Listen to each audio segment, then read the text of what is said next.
protein. Every protein biochemist knows the feeling. There's this cool protein that you want to study. So you take the recipe for that protein and you stick it in some cells, and then you say, cells, make that protein for me. And then you try to purify out that protein so you can study it. But you go to purify it out and you don't see your protein. So what'd you do?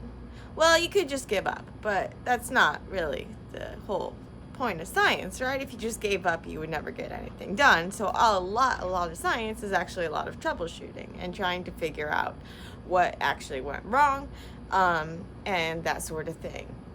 So if you think about it, there's like a bunch of places things can go wrong, and so depending on what went wrong, there's different ways to fix what went wrong so that you can get the cells to make your pretty protein, and then you can purify it.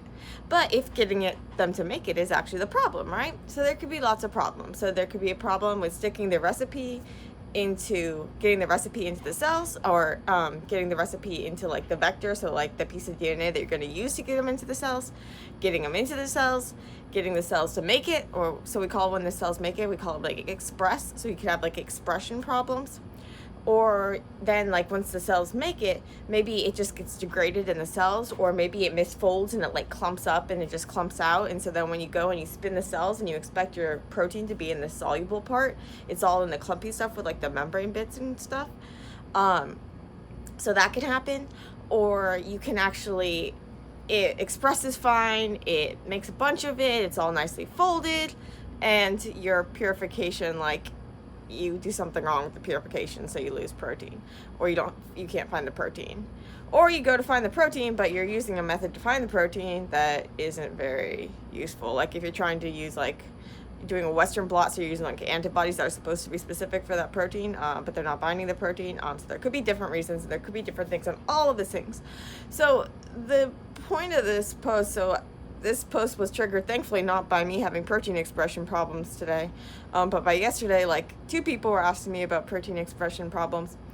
And so I did a post on it, but I figured I might do a video as well. Bottom line is there's no like one piece of advice, and there's no like simple solution, and there's not like a lot that I could do to help people, which makes me really sad. Like I can't like help them specifically, but I can help walk them through the different areas that they need to troubleshoot.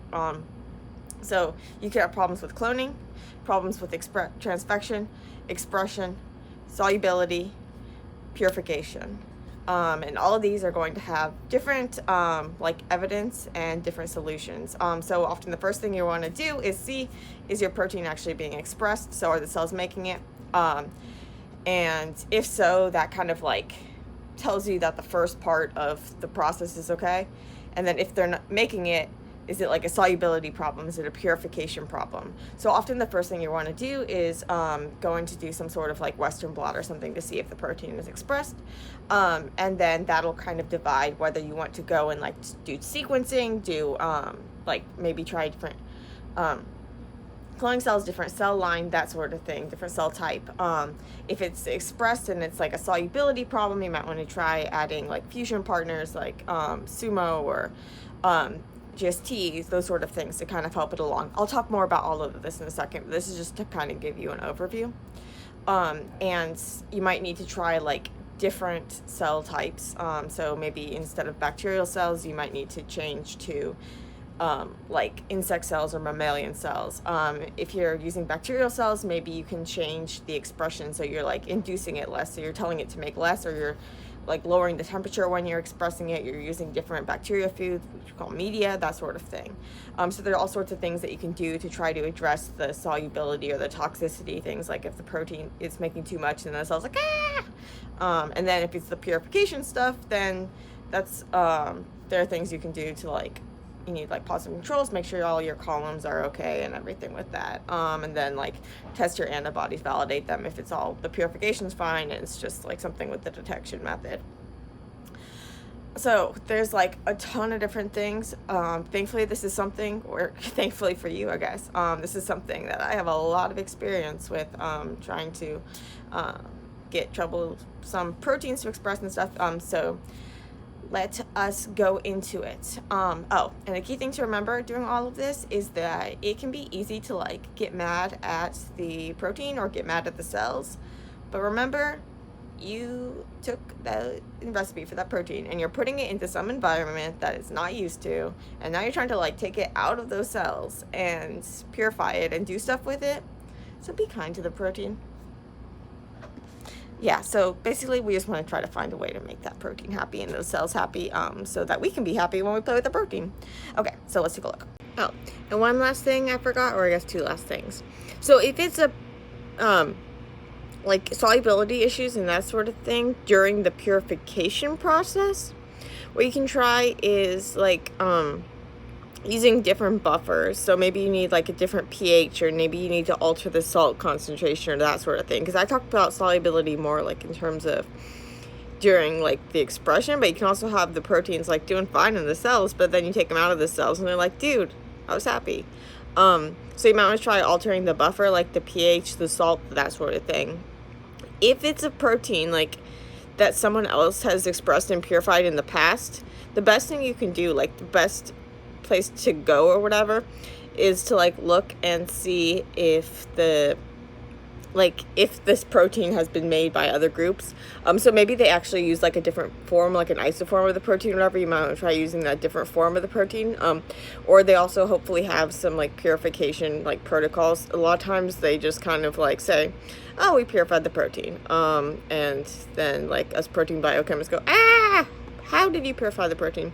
Or they'll do things like just show a Western blot and to say they purified a protein instead of like showing us the full chromatography as well, so we can see what else they have in that pure protein.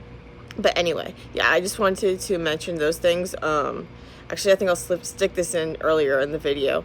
But so keep those in mind. So the first thing to do is like go see if someone else has purified this protein before, how they did it, and go from there, try to recreate that. And if you can't, then go back to like trying to figure out what's going on with the expression. Okay, let's go. The like original recipes for proteins are called genes, and they're written in DNA, and then a copy of that called messenger RNA gets made and processed, and then that messenger RNA serves as like the copy of the recipe that the protein makers called ribosomes are going to use to make the protein. And so lots more on this in past posts, and I'm not going to go into it because this post is probably going to be more technical for people who already know this stuff and are interested in like taking advantage of it to get protein and having trouble. So the basic thing is we use like we call it like recombinant DNA or recombinant protein when we're taking this mRNA. We take a version of the mRNA, so we make like a complementary DNA, so like a cDNA. It's just a DNA version of that mature mRNA, so after the processing and stuff. More on splicing yesterday's post. But then we take that copy of that, we take a gene version of that mRNA, or a DNA version of that mRNA, and we stick it in some sort of vector. So a vector is like a vehicle that'll allow you to put it into other types of cells, and so in this case we want to stick it into cells that'll make the protein for us. So it's simplest to talk about it in terms of like bacterial cell expression. I often do like insect cell expression with BACMIDs, and so I've done a video on that too if anyone's interested. But the basic idea, so it's like a plasmid. You have this circular piece of DNA, and you put your cDNA in there, so your recipe in there, and then you stick that plasmid into cells, and so in the plasmid, so you have your unique part that you put in with the instructions, and then the plasmid also has like a promoter sequence that's going to allow for transcription, so for the mRNA copies to be made from that cDNA, and translation, so from protein to be made from it. So the promoters for like the transcription, but in bacteria it's like coupled. Transcription and translation are coupled, so like that protein's gonna get made if it's like getting transcribed. Usually it'll get made like right there and stuff, because they don't have like nuclei and stuff to worry about. But anyway, also in that plasmid will be like an ORI, so like an origin of replication initiation. That's going to allow for that plasmid to get copied, and so different plasmids will have like different copy numbers and stuff. And so that can influence how much protein gets made, and that can be a factor that you can try to optimize if you're getting too little or too few protein. But anyway, back to the story. It'll also have a selection marker, usually for bacteria. This is like an antibiotic resistance gene. So this should ensure that only the bacteria that take in the plasmid will have your gene. But what's crucial is if you're having problems with expression and stuff, you want to make sure that the plasmid that you put in there actually has your gene. So this selection marker is going to tell you that the cells took the plasmid, but if that plasmid doesn't have your gene in there, that's going to be an issue. So if you're not getting expression, one of the things that you can do is you want to check that your gene is in there. So before you try to express a protein or whatever, you should at least do some sort of like validation that your gene's in there. So that could be like colony PCR or PCR, where you have like primers that amplify the region containing the gene, and you can design it in different ways so that you'll only get products. You'll get different size products depending on if the insert's in there. So the insert would be your recipe. You could also do like analytical restriction enzyme digest. So if there's like a restriction enzyme, so like a pair of DNA scissors that recognize specific sequences, and if that sequence is in your insert or whatever, you'll get a cut, or you'll get like different size or number of products, whether your thing is in there or not. But those give you a good indication, but they can't get at the like nitty gritty sequence level, like are there any typos. And so for that you need to do something like send it for Sanger sequencing. So you can there's different ways. So you can either do PCR yourself and then send it, or send your whole plasmid with primers, or tell them to use like specific primers that are more generic. So they often have like generic primer sites on the different sizes. And then in DNA sequencing, what it'll do is the machine will like make a copy, and it'll read the copy as it makes it, and that'll tell you if the gene is in there, if all the letters are correct. So you could have mutations in that's affecting expression.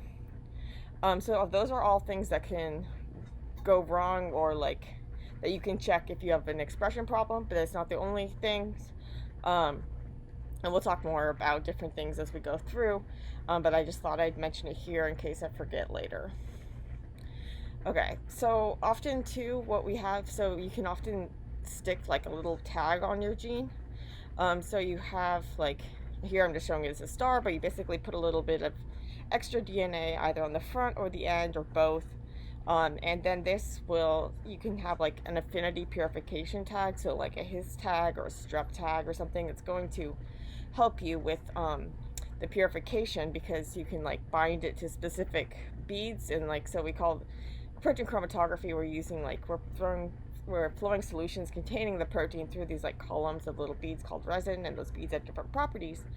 And so there's beads that you can get that have that'll bind specifically to the tag that you put on your protein, that allows you to capture it and wash off a lot of the other stuff that you don't want.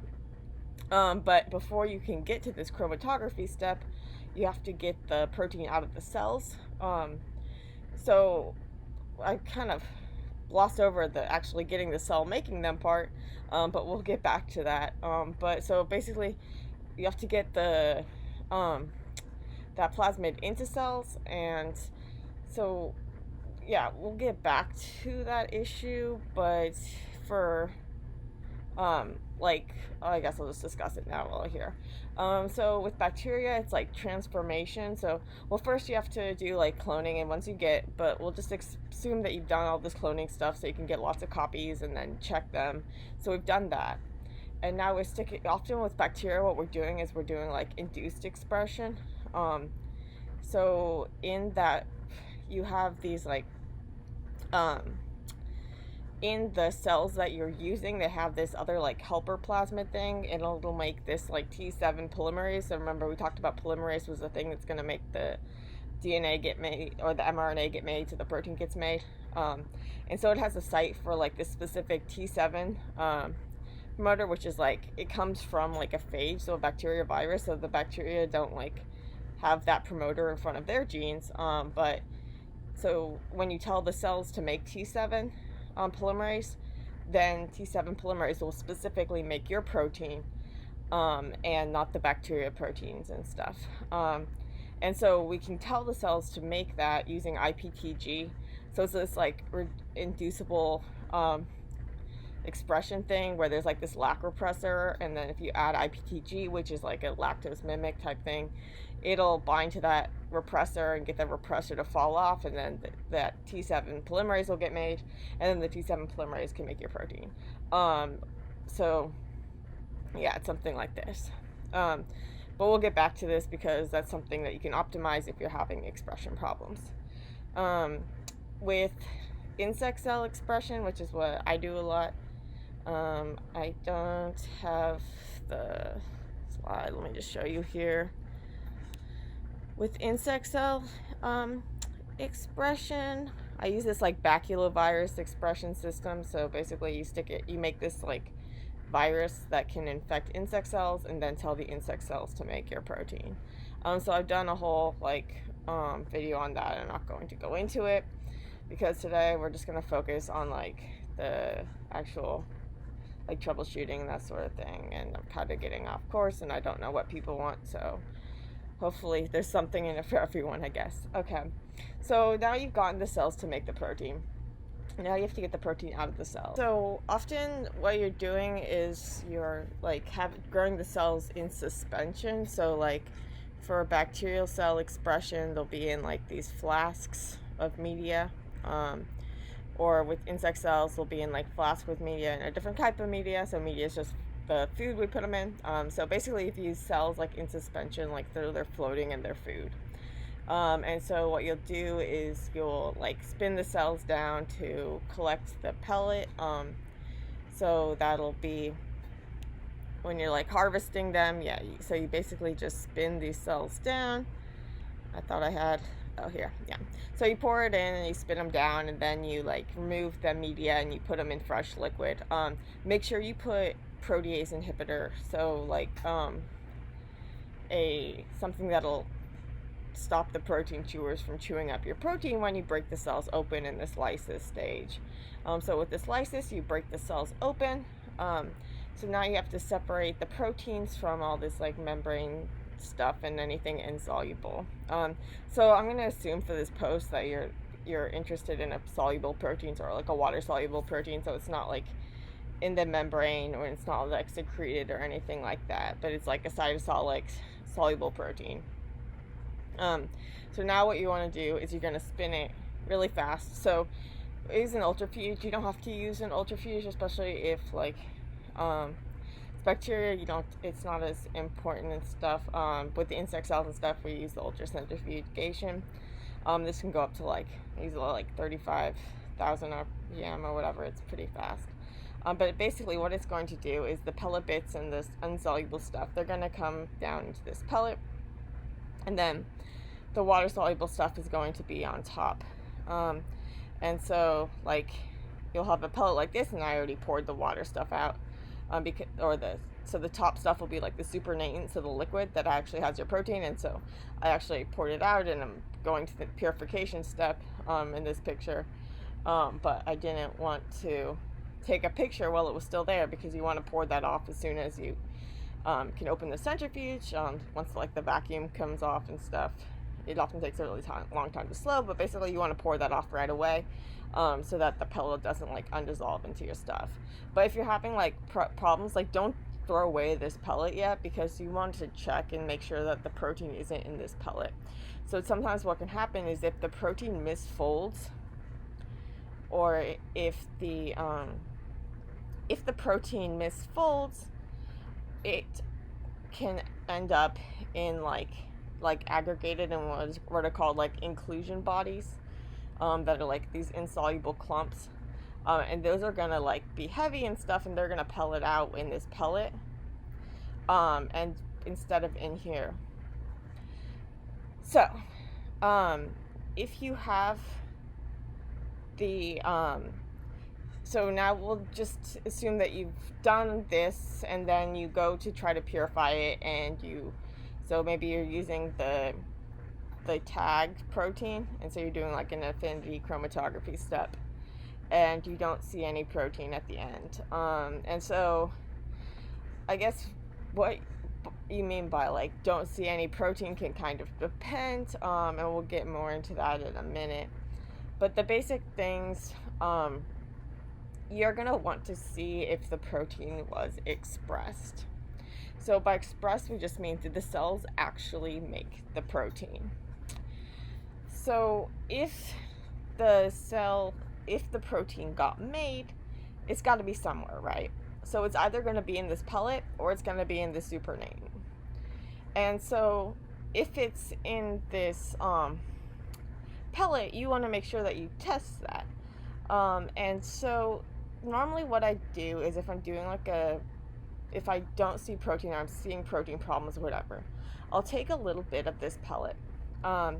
And I'll take like the supernatant and all the steps. So for like the purification or whatever, if I don't see anything at the end of the purification, before I don't see things, if like this is the first time I'm doing it or whatever, especially, you want to save like a sample of everything along the way. So like before you put it through the column, when you're washing the column, when you're like adding a competitor to elute your protein, so like when you're trying to get your protein to come off, like, so that's where it should be. You want to keep samples of all of that stuff. And what you're going to do is you're going to run an SDS page gel. So this separates, this like coats proteins in like this negatively charged detergent. So detergent's just like an artificial soap. So it like unfolds the protein. So you like heat them up and denature them. So you make them all linear, unfolded, coat them with this detergent so they're all slippery and sloopy and don't want to refold. And then you send them swimming so that the detergent's all negatively charged, and so you use this like electrophoresis, so you have like a positive charge at the bottom and you send them swimming through this gel, but they're going to get tangled up in this gel mesh, and the longer ones are going to get tangled more, so they're going to travel slower, and then they're going to end up on top. So and then you normally like stain it with like you can either stain it with like an all protein gel, all protein stain like Comasi. But that's not going to tell you the identity of the protein. It'll just tell you the size, and then you can run this like ladder, so like a molecular weight standards of proteins of known size that you can then compare them to. If you want to check if a specific protein is there, often what you're going to do is a Western blot. So this takes advantage of these little antibodies, which are these little proteins that have this like generic part, and then they have this unique parts, and these unique parts will bind specifically to various things, and so you can buy antibodies that are specific for like the protein of you're interested in, or often like for the tag. So if you don't have an antibody specifically for your protein, you might have an antibody for the tag, and that can be like a cheaper option and that sort of thing. But basically the idea there is you take that, instead of staining the gel, you take it and you transfer those proteins out of the gel and onto this membrane, and then you probe the membrane for the protein that you're interested in using those antibodies. So first you like, this membrane's, the reason why the proteins stick when you transfer them out of the gel is because this membrane likes to stick to proteins like to the membrane. But you want to make sure that like the antibodies aren't just going to stick anywhere, because remember those antibodies are proteins too, so you block it with like a generic protein, like sometimes we use like BSA or milk like literally like milk, like powdered milk, make fat-free milk and wash it in it. And then you bind these primary antibodies, which bind specifically to your protein, and then like secondary antibodies, which bind to the primary antibodies, but the generic part of them, and they have like something that that amplifies the signal, and they have like some detectable thing like a fluorophore or something that's going to give off light, or some sort of symbol to allow you to see the protein, the signal that the antibody was bound there, which tells you that the protein was probably there. So there could be problems with the antibodies though, that can make you think your protein is there or not there or whatever. You could also have like a band. You can send the band for like mass spec, so mass spectrometry, depending on like your lab and that sort of thing, where they can sequence the band and tell you the identity of the protein. But going back, so that's how you like would detect it. And so now going back to this. So normally when we're doing like an SDS page, we have a protein in some like soluble form, like some liquid. But if you have a pellet, what you can do is you just take your pipette or whatever and just like take a little bit of this gloop and stick it in some like 1x SDS, so just like dilute SDS, so normally it's like a 4x or a 6x or something, like concentrated solution. And so you dilute that to what it like would be or whatever, and then you just kind of like swirl the pellet around there in a little, heat it up for a while, pellet it down, and that'll like help like break open the cells and stuff, and so that you could see if it was in there, or I guess there won't be cells in there at that point, but it'll hopefully like dissolve things a bit, and then you can see if it's in there. So I do a little sample of that. But when I was talking about cells before, is because if you want to see if you don't have to go through all of this in order to see if the protein was actually expressed. So especially with bacteria cells. So because you're inducing the expression, remember, you're telling the cells like to make a ton of their protein on demand. And when you do this, you they basically like make a ton of your protein. Like they'll make like up to like 50% of, I think, of the cell's protein is going to be yours, if you're using this bacterial overexpression. So what you can actually do is you can just take a sample, like, so take a pellet of the cells, like before you even try to break them open or anything. I normally take like a 1 ml portion of the cell solution, and like spin it down, pour off the liquid and keep that. And I do that before I induce them, so before I add the IPTG, and then I do it right before I'm like harvesting the cells, so once they've probably made it.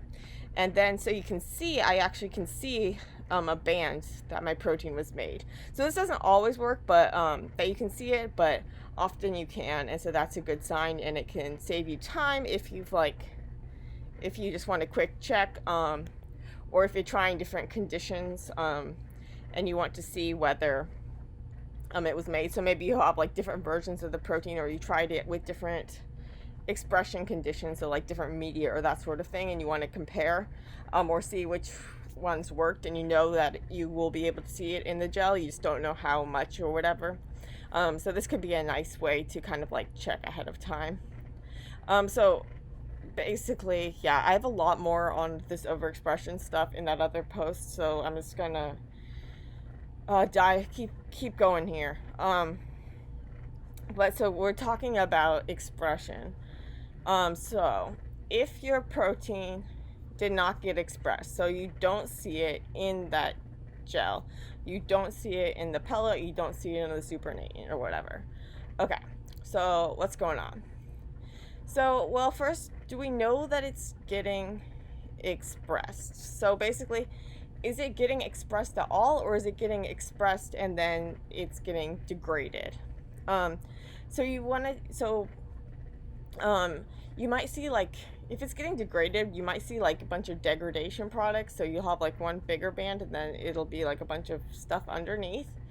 But that's going to be hard. You would have to basically probably either detect that with like an antibody, or with like if you tried to purify it, and then you would see the degradation products, depending on what end or whatever and how you're purifying it.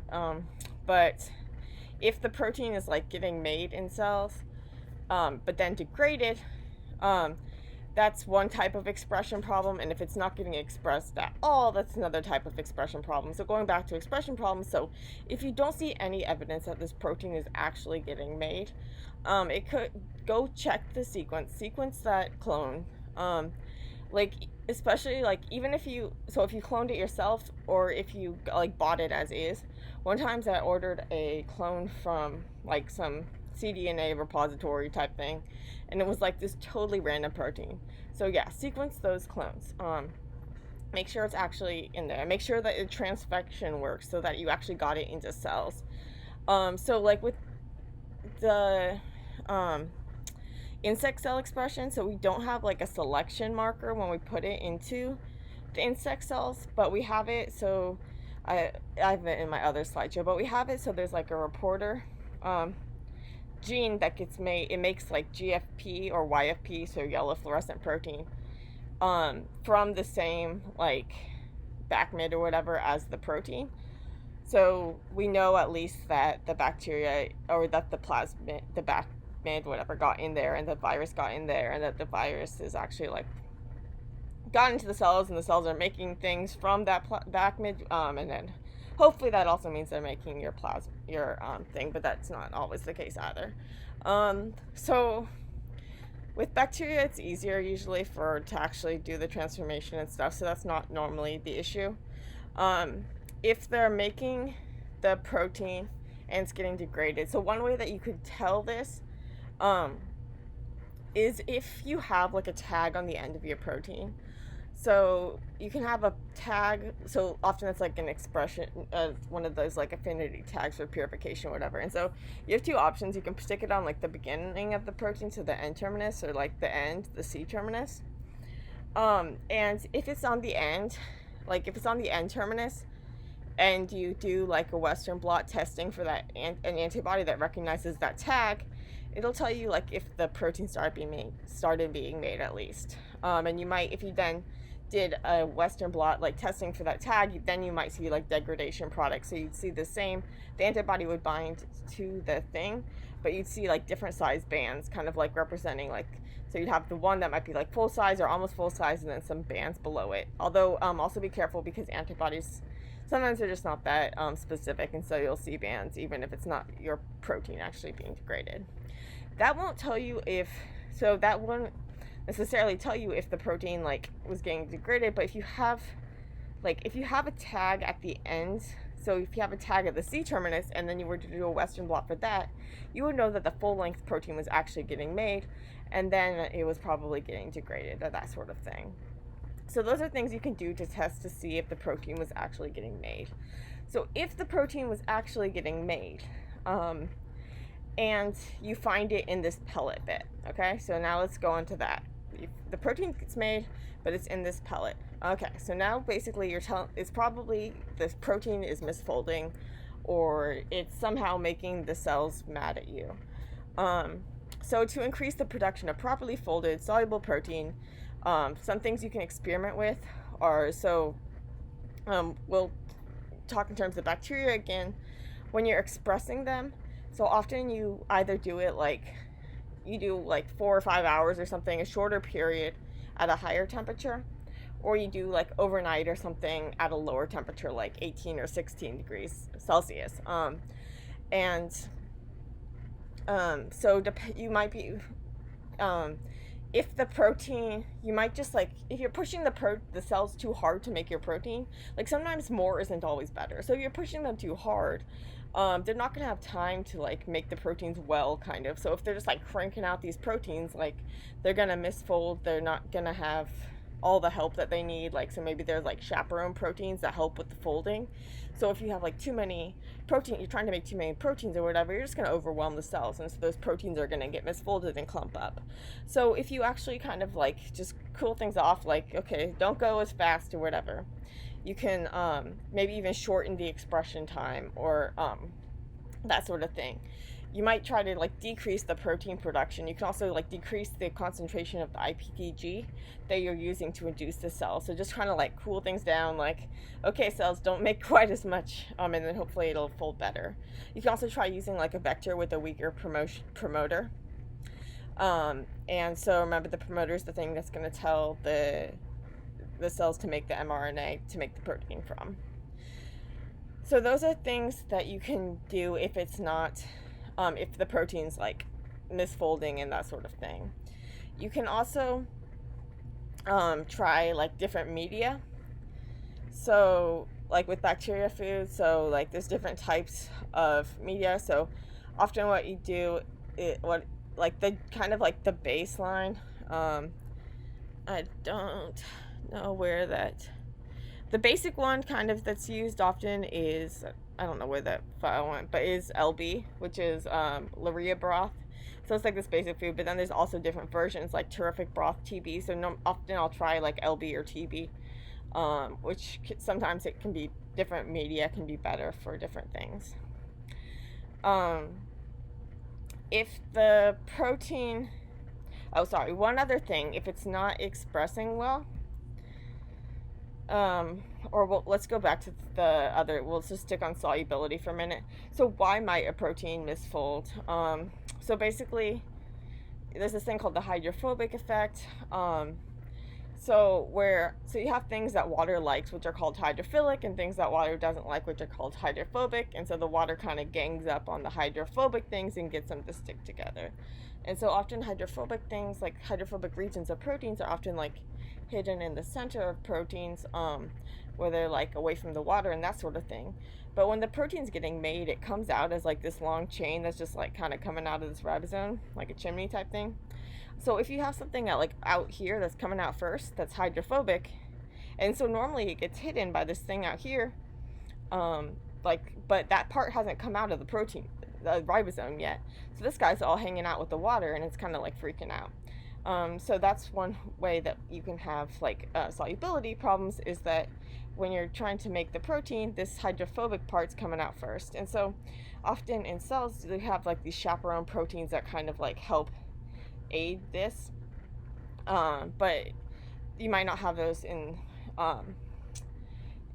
the cell type you're using or that sort of thing. One thing you can do, so your protein's going to aggregate. One thing you can do to help with this is to add on like a fusion protein to the end. So this is like a little protein like sumo, GST, or MBP that you can stick on like either in front of or instead of or ahead of the tag, and it kind of, you can think of it kind of like a foot in the door technique. So it's this protein that's really soluble and the cells really like making it, and so it kind of like, if you stick it in front of your gene, they'll start making it and then they'll keep going into your gene. And so this can actually help with solubility because it's super soluble, and it also can serve as a sort of like chaperone role, like it can kind of like shelter the protein while it's coming out. And then often you have it with like a linker region with like a protease recognition site, so you can then cleave off the tag when you don't want the fusion tag anymore. So that can be a technique that you can use to try to help with the solubility thing. Other things are to like make truncations. So if your protein has like a predicted disordered region or something, that might be causing problems in the cells. So if you like cut out those regions or that sort of thing, you might have better luck with the solubility, or also with the expression. And so going back to the expression, you can optimize the codons for the cell type, or you can use different cell types. So so let's start with codon optimization. So basically, when you have translation, so that's where like the ribosome is going through, and it uses like these 3-letter words called codons, which spell like one amino acid, and it goes codon by codon and adds the amino acids. And there are different versions. Sometimes there are like different versions of. If you look at like a codon table, there are different codons that spell the same letter. So like all these codons, so U, UA, U, UG, CU, those all spell leucine. And so they have different tRNAs for these different codons. And these tRNAs have like the anticodons, so like the complementary sequence, and they also have the like corresponding amino acid. But different organisms stock these tRNAs up in different proportions. So although they can read all of these different codons as meaning to put in a leucine, they're gonna have a lot more of these ones and not this one. So they don't have as much of this tRNA. So if it's trying to make the protein and then you have a bunch of GAUs, it's gonna be like, wait, we need to find that tRNA. But if you have these ones, it's going to keep going like, oh, cool, I know that guy. And so you can change the spelling of the gene without changing, or the spelling of like the cDNA or whatever. So like that you put in there without actually changing the sequence of the protein that it's going to make. So if you like swapped out GAU, instead now you're going to put GAC, and so the leucine will be readily made. So that's like a codon optimization strategy. But if you have to do that for like all these different genes, it can get expensive and stuff. So with bacteria, you have an easier option, which is you can kind of use like a special strain of bacteria, like Rosetta strains of E. coli, that actually have like the instructions for making more of the rare codons. And by rare, so it's like rare for E. coli, but it's more common in like other organisms and that sort of thing. So that is an option. The other option is to actually just like change cell types. So often you start with bacteria because it's like easiest and simplest and that sort of thing, and it works really well for a lot of proteins, especially like small soluble proteins that don't need like post-translational modifications, so like the addition of phosphates or like glycosylation, so like the addition of sugar chains and that sort of thing, because like bacteria don't put on that stuff, or at least they don't put it on in the same ways, and so that could cause problems when you're trying to make like a more like complex or like human or whatever protein in bacterial cells. So you might want to try a different expression system, like yeast or insect cells or mammalian cells. And so yeah, so I use insect cells a lot. And so I have a whole post on that sort of thing too. Okay, I think that was most of the things I wanted to cover. So let's just review. Okay, so what you're gonna want to do is you want to check, was your protein actually getting made? If not, was your clone okay? Did the clone get into the cells okay? If yes and yes, was your protein actually getting made and degraded? So like Western blot to check for those ends and that sort of thing. You might want to try adding like a protease, make sure you add those protease inhibitors, that sort of thing. Is it, if it's getting made and it's not, or it's getting made and degraded, or it's not getting made at all, so you might need to try like different cell types, try different codon optimization, or cell lines with like the tRNAs, make truncations, try like adding a fusion partner that so kind of like trick the cells into making the protein. Try different media, different expression times, all of that sort of things. If it's getting made but it's insoluble, play around with the fusion proteins, lowering the temperature, decreasing your inducer, changing the promoter. If it's misfolding or whatever because it needs something that the bacteria cells just don't have, try going to a different cell type. And if all of that is okay, if the protein's getting made, and it's soluble and everything, but your purification isn't working, now you need to optimize the purification. So that's where you want to keep, like, so you want to keep samples of your purification along the way. So like before you stick it in the column, so like your input, the output, like when you're washing it, like what comes through in your wash, is it washing off, is it sticking to the column at all? So it would just be in the flow. So if it's getting made, it should be, and it's soluble, that means that you'll find it in that like supernatant when you poured the stuff off of the cell pellet. So it'll be in there. And now you want to see where you're losing it. So check what goes, so your flow through, like when you put the proteins through, what just comes through, so what doesn't stick. Is it not sticking? If it's not sticking, one of the things could be like maybe you put the tag on one end. Oh, this is something that could also affect expression and stuff. If you stick the tag might work better on one end than the other. So if you stick it on one of the ends, it might be like folded up inside the protein kind of, so it's hidden, so your protein's not sticking. So in that case, you might want to try sticking the tag on the other end. If it's, so it'll go through the flow through. If it's not, if like it's coming off in your wash, so if your wash is basically where you should just have like non-specific stuff be floating off. But if your protein's like coming off in that, you might need to like try to lower the salt or something to try to get your protein to stick, but you also get more crap to stick that way. But you can try doing that, or like it might be something with like the tag in optimal position or that sort of thing as well. So you can even like try a different tag or something, or try some different strategy if it's just like too weakly binding.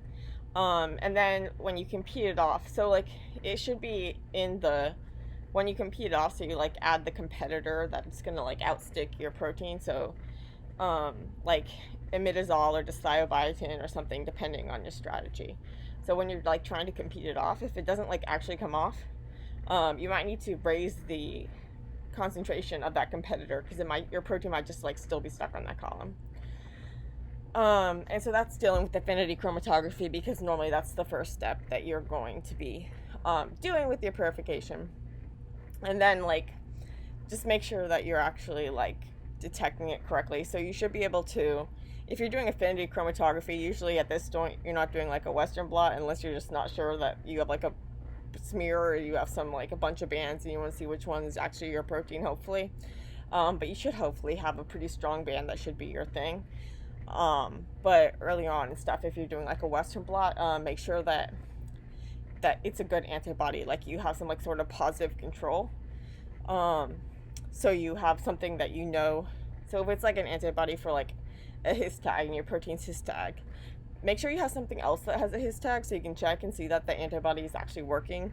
And so you want like a positive control and like a negative control, like something that doesn't have a his tag that your antibody shouldn't bind to, and that sort of thing. So make sure that the antibody is actually good and not bad, because then you could think that your protein's not there and your protein is actually there. You could think that your protein's there and it's not there. So that sort of thing. Okay, so that was like a whirlwind. And so I hope that was helpful for people, and I'm sorry if I just bored people to tears. But sometimes you just are almost like in tears when your protein's not expressing, and so I just wanted to try to do something I could do to help people when they're having problems. And so hope this helped somebody, and hope it helped you. And yeah, so yeah, I don't know how to end this, but good luck, and I hope that your expression works well.